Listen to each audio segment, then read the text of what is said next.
What's up? It's your boy Luke P. Sanders, and I'm back with a brand new episode of Family Talk. And this week's episode is about entertainment fails continued. So if you thought last week was something, and that's probably the longest episode I've done, or at least in a while, make sure you check that out. But the story continues. So I want to talk about more of my entertainment fails. So I want to start with my music video that never aired. It wasn't mine per se, as far as like just me. But one of the choirs I was in high school, we filmed a whole music video. We did multiple takes, everything.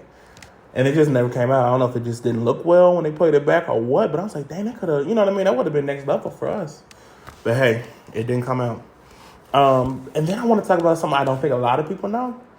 I got offered my first radio show at 17. So before I did any podcast or any radio at all, let me see, 2017. This was a few months after my first radio interview. So it was from that same station. And they offered me to do a radio show at 17, but I couldn't do it because, for one, to be a producer, most times or sometimes you have to pay for it. So there was that aspect as well.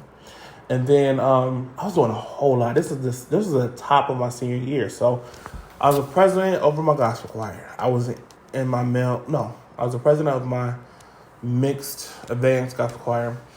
And then I was also in the only male advanced choir. Did I say that right? The only male advanced choir, yeah, at my high school. So I was doing both of them at the same time. And then I didn't know it at the time, but I was putting together a web series. And I say I didn't know that because I had footage that I didn't know it was going to be used for a show. I was doing a web series, my first web series. And then, what else was it? I was writing a book, I was working at my church. I was still a senior, dealing with a lot in my family life. And I was getting ready for college. So it was just a lot going on. You know what I mean? Just performances and everything, the whole nine. Just trying to balance everything. And it was very new for me to be in two choirs at the same time. Because they were very different. You know what I mean? Gospel choir, for one, I'm a president over, which I think the most difficult part was just directing the choir. Because I didn't have any experience with that. But the year prior, I was already, getting deals and bringing them to the table. So I was used to that stuff, like managerial stuff or like promoter type stuff. So I was used to that, the business aspect. But yeah, I had to learn a whole lot of new stuff doing that. And then the male choir, I had been in the male choir in my high school my freshman year, but it was our beginning choir. So it wasn't, it was a different thing. So going to the male advanced choir my senior year, it was on a different level. And I had to learn how to dance. Like I always had rhythm and I could dance. I was dancing as a kid and people were like, oh yeah, look at rhythm and da-da-da-da. But like doing like serious choreography and having a choreographer, the whole nine was a different thing. And I was like, wait, this is me. And I'm thinking people like thousands of people know me at this point. But I was like, I'm in a gospel choir and I'm a president of the gospel choir. Like we doing like these, even though we're in high school, these are pretty sexy moves. And I'm like, how am I going to be in a gospel choir and then do these moves? You know what I mean? Because there were multiple times where we were on the same stage at the same night with both choirs. So I was like, okay, they're going to see me singing for the Lord, and then they're going to see me doing some hip thrust and grinding. So I'm just, not grinding, but hip thrust or whatever. So I'm just like, okay. But I was just like, listen, it is what it is. It was two totally different brands. The only thing that they had in common was that they were advanced choirs. That they both were part of the same high school, and that they both did music. That was it. That was the only thing that they had. The only things they had in common. So I was like, okay. But yeah, I did it. I did that, and I learned how to dance. Because what they didn't tell me is that I would have to dance a little harder because I'm thick. So when you got a lot of thickness, it's harder to see the moves. So I had to do the moves extra hard to make sure that they were pronounced and that you could see them. So it was that, and then we were singing pop music, and I don't know if we were doing R&B. But yeah, we were doing a whole different genres of music that I had never done. So I was like, or I hadn't done in a while, because I'm trying to think with the first male choir. Yeah, I know we were doing a lot of different genres, but I don't remember because it was so long. That was literally 10 years ago in the first male choir. So yeah.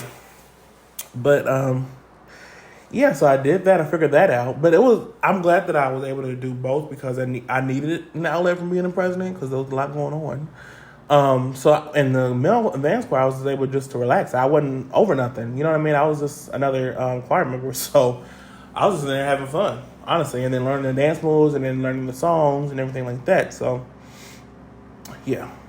But moving on, I remember the year after that, or 2010. Yeah, this is 2018. So I remember 2018. I went to a radio hiring event, and it was at a huge radio station here in Indianapolis. Huge, probably like they're number one for something. So I went there, didn't get the job for whatever reason, and at that point I already had done radio. You know what I mean? Well, I had done radio once.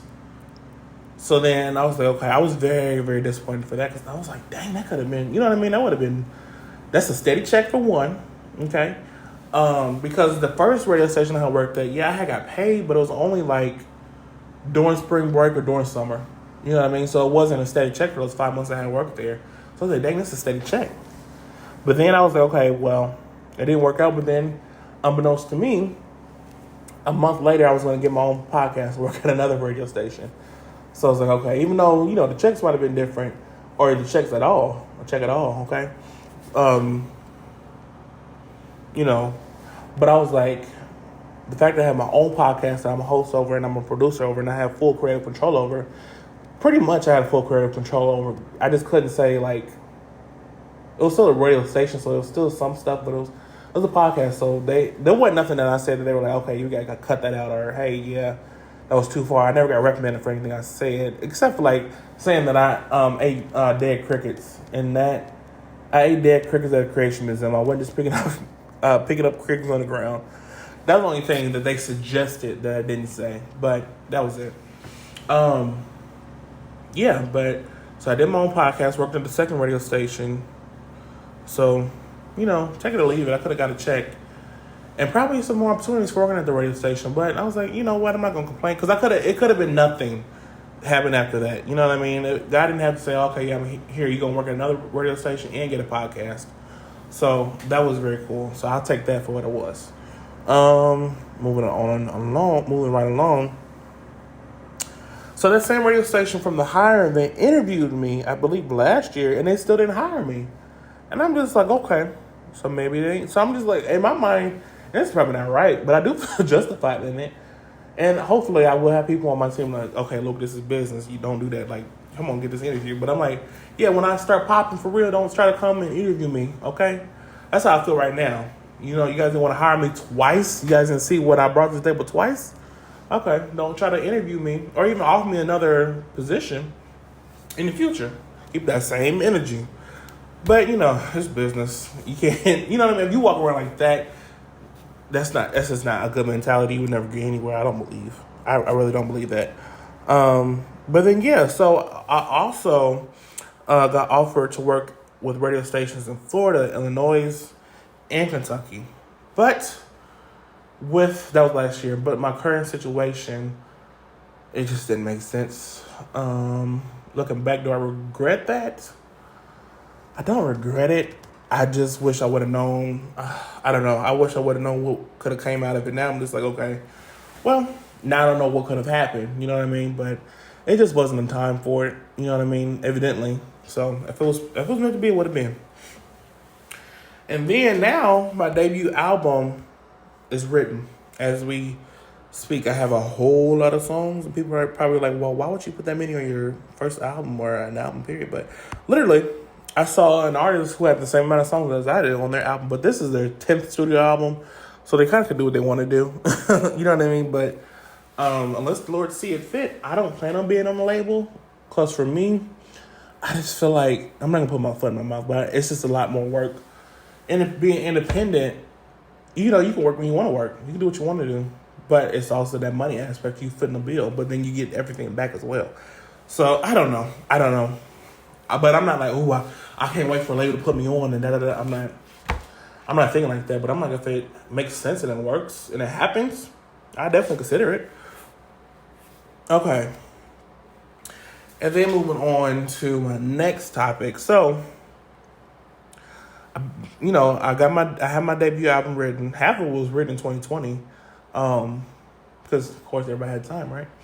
But But yeah, I've been in a music studio and literally never recorded anything. I met with music producers and nothing ever happened. I remember a producer had called me at like 3 in the morning, FaceTiming me, I believe, if I'm not mistaken. So I didn't answer because I'm like, yeah, that's off. But then I did reach out to them later, and they did respond. And it was crazy because I had met this producer literally like late at night at a pharmacy, convenience store pharmacy. Yeah, had a pharmacy in it. And it was like, oh yeah, I'm glad we were able to connect again. And here's my number and lock me in and, reach out so we can work on music. So I was like, well, I thought at that moment, I was like, well, dang, this is a God thing. You know what I mean? Because that's really coincidental to run into a music producer that in the middle of the night at a store. So I was like, okay, yeah, that, this definitely is meant to be. So when it didn't happen, I was like, well, dang, I am disappointed. I still don't know what the reason why we ran into each other was, but hey, maybe I'll have a full circle moment later down the line. But yeah, that's pretty much it for this episode. Met with music producers and didn't work.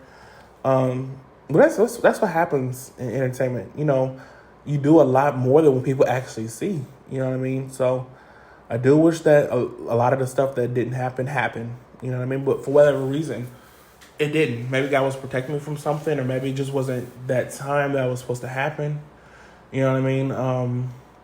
I don't look back and be like, oh, I didn't learn anything. I've learned something from everything pretty much. So, even though nothing came from it at this point, but a good podcast episode, I look back at it and I'm like, okay, yeah, at least I had a learning moment from it so I can grow, so maybe if it happens again in the future or it tries to happen, then I'm like, okay, yeah, I see what's about to happen, or I'm prepared what's about to happen, or I'm not going to let it happen again. So, yeah. But make sure you keep it locked to Family Talk and keep listening to us every Wednesday at 12, 11 Central. Make sure you listen next Wednesday. And then follow me, your boy, on Facebook. And make sure you follow Family Talk on Facebook.